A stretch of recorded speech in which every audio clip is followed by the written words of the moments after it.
Bon, on va commencer, les gens vont arriver, ils savent où ça se trouve, il n'y a pas de souci. Puis bon, ils ont cette chance aussi, c'est que c'est diffusé sur Internet. Bon, on va commencer, avant de commencer les tables rondes. Moi, j'ai deux petits mots de remerciement.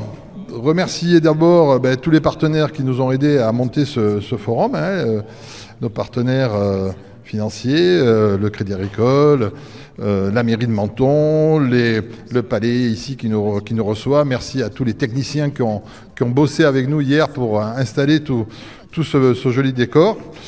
Merci à vous, Bordeaux, de nous avoir fait confiance. C'est un projet qui est né il y a cet été, l'été dernier, voilà, et qui a vite évolué. Et moi, je suis très content d'être parti sur cette aventure. C'est très passionnant. Merci à tous les participants, parce que c'est important. Et si j'ai quelque chose à dire aujourd'hui, un message, attention, un message important, c'est, vous le voyez, c'est là sur ces cimaises, c'est ce message des enfants qui nous demandent aujourd'hui d'agir. Et je suis très fier d'eux. Voilà. Je te laisse la parole. Alors, appuie sur le bouton. Voilà. Non, t'as pas appuyé. Non, c'était dans le sens. Voilà. Ah bah oui, ça fonctionne très bien. Eh bien, à mon tour de remercier, on est vraiment très heureuse et heureux de pouvoir commencer cette première étape sur notre grand projet de préservation de la biodiversité sous-marine par la médiation artistique. Et effectivement, ce projet est né assez récemment, il y a quelques mois. Nous remercions très fortement l'Université Bordeaux-Montaigne qui nous a fait confiance dans ce partenariat avec l'association ADE Méditerranée et le laboratoire MICA, unité de recherche 4426, médiation, information, communication, art de l'Université Bordeaux-Montaigne. Et bien sûr, nous remercions tous nos partenaires, toutes nos équipes. Et cette rencontre extraordinaire, c'est la première fois que nous nous rencontrons physiquement ou quasi. On a fait beaucoup de réunions, bien sûr, à distance. Mais on est très heureux de cet accueil magnifique. On espère que ces 2 jours vont être riches et pertinents et efficaces dans le sens du courant de la création, pas dans le sens de la rentabilité, on le sait. Et on espère que cela nous permettra de faire d'autres étapes très constructives et très créatrices. Un autre remerciement peut-être. Oui, Guillaume Tellière. Alors, il est le directeur des musées de Menton. Merci Guillaume de nous accueillir. Ce soir, on sera au musée de la préhistoire pour faire un tour. Merci infiniment d'être un vrai partenaire. Salut moi, Eric. Et Guillaume est un passionné d'art contemporain. Je vais te laisser le micro pour expliquer les actions ici à Menton qu'on fait, et puis aussi cet engagement qu'on a aussi avec le musée ADE et le musée de la préhistoire de Menton sur tout ce qui est la science.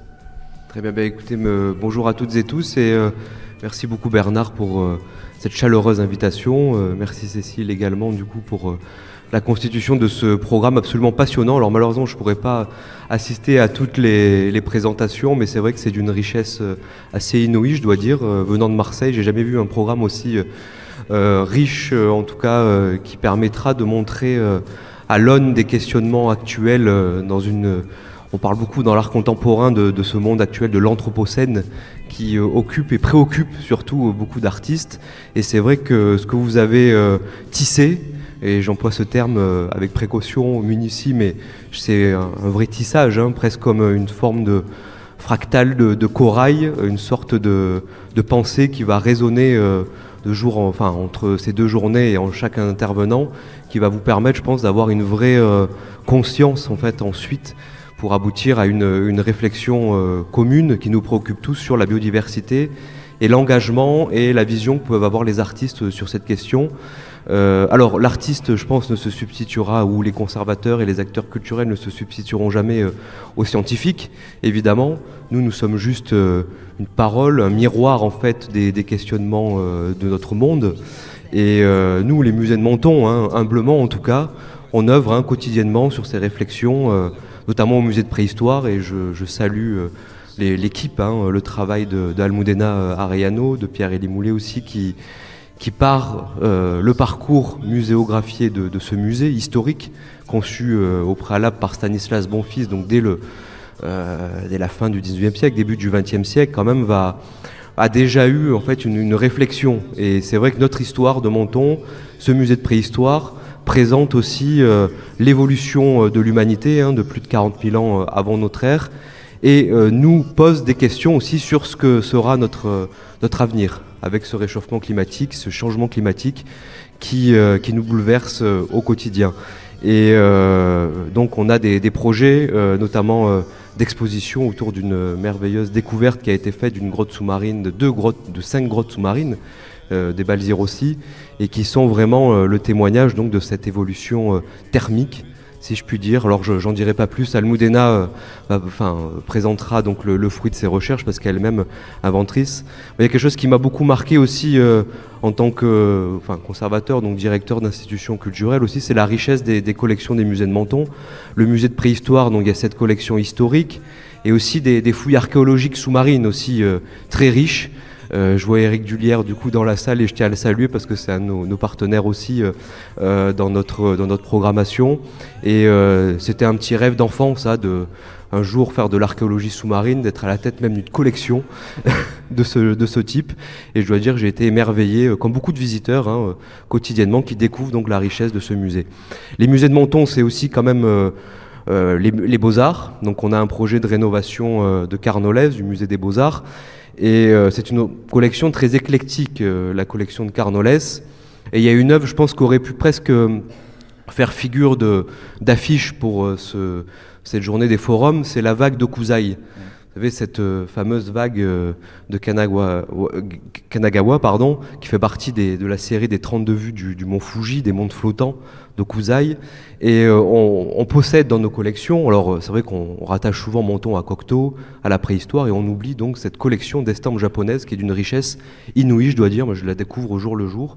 On a un projet d'étude, d'expertise de cette collection, et on a 2 versions de la vague. Et c'est vrai que, bon, au-delà de ce qui s'est malheureusement passé, le drame qu'on a connu en 2018, c'est une œuvre qui aujourd'hui était prémonitoire en 1831, avec ce qui se passe aujourd'hui, ce qui s'est passé malheureusement à Menton, mais qui doit aussi nous questionner, parce qu'elle est dans ce répertoire des formes, si je reprends le titre que vous avez choisi, elle est peut-être à elle seule en fait la synthèse de tout ce qui va être dit un petit peu aujourd'hui et demain, parce qu'elle représente à la fois le macrocosme, le microcosme, avec cette vague du coup du premier plan, avec ces ramifications fractales de l'eau, des gouttelettes, et au fond ce mont Fuji, cette immensité du mont Fuji qui est représentée en miniature. Et donc c'est une œuvre qui représente ce monde infini qui nous occupe, et je dois dire j'y pense souvent à cette vague de Kusai, et j'espère qu'on la montrera l'année prochaine. Alors pour terminer, on a une programmation aussi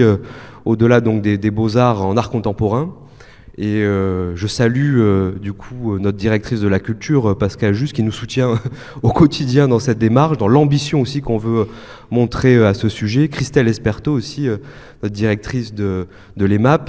Et on a ouvert donc récemment une exposition au rez-de-chaussée du Palais de l'Europe. Et ce lieu dans lequel on se trouve, au fond, et c'est l'exposition que vous pourrez découvrir peut-être tout à l'heure, qu'on a intitulée L'Art vivant, ce lieu, le rez-de-chaussée, mais le Palais de l'Europe en lui-même, de Tersling, a accueilli les biennales internationales de peinture de Menton. Et c'est vrai que ça a été un événement quand même majeur, il ne faut pas l'oublier. C'est-à-dire que vraiment, en termes d'art contemporain, Menton a été et doit continuer à l'être, si je puis dire, une place importante et centrale au niveau national et international pour l'art contemporain. Et donc on a une programmation qui va tourner autour, là vous verrez donc des extraits des biennales, mais on va inviter régulièrement des artistes qui sont préoccupés par ces questions-là. Et la prochaine artiste qu'on a invitée dans l'exposition va ouvrir le 31 mai, donc il sera inauguré le 31 mai, c'est Claude Como, une artiste marseillaise qui a une vision absolument, je dirais, spectaculaire en tout cas, très végétalisée. Elle a constitué un monde autour du thème de Gaïa, à la fois en termes de peinture, de textile, de céramique. Et donc vous pourrez découvrir cet univers qui vraiment nous met face à la promotion qu'on doit tous avoir, en tout cas en tant qu'artistes et acteurs culturels en tout cas de la nature. Et une autre exposition ensuite aura lieu à l'automne, qu'on a intitulée La vie des plantes. Et je pense que je conclurai là-dessus, c'est que La vie des plantes, c'est un ouvrage d'Emmanuel Ecocha, qui est un grand philosophe, qui a une pensée météorologique de la philosophie. Il parle d'une météorologie de la pensée, la raison comme une fleur, et peut-être une forme de métaphore même de l'art. Et on s'est inspiré d'Emmanuel Ecocha, du coup, pour constituer cette exposition autour d'œuvres d'artistes contemporains en verre, dont Giuseppe Pennone, qui, semble-t-il, est quand même l'un des plus grands représentants de l'arte povera, qui, au même titre que les artistes du land art, comme Andy Goldsworthy aussi, ont soutenu et soutiendront toujours la préservation de l'humanité et de la nature. Voilà ce que je voulais dire. Après, je suis également plongeur, donc peut-être qu'on aura l'occasion de parler un peu de plongée aussi tout à l'heure. Merci en tout cas. Juste un petit mot avant que tu annonces peut-être la suite. Merci beaucoup et merci. J'espère que dans ces 2 journées, nos artistes nous permettront effectivement de conjoindre, à l'instar d'Okuzai, la force de la vague de Kanagawa et l'esprit ukiyo-e que vous évoquiez tout à l'heure. Voilà, qui nous offre cette possibilité d'avoir cette philosophie de la vie. Et on sait combien cette grande vague a été réinterprétée, etc. Et peut-être des ouvertures et peut-être des partenariats futurs aussi. Donc merci beaucoup. Et moi je vais rajouter une chose, c'est que j'ai reçu un petit mail il y a 2 jours de Guillaume qui m'a dit tous les participants peuvent aller voir la galerie gratuitement, donc l'exposition. Donc profitez-en, allez au rez-de-chaussée et merci beaucoup pour cette proposition.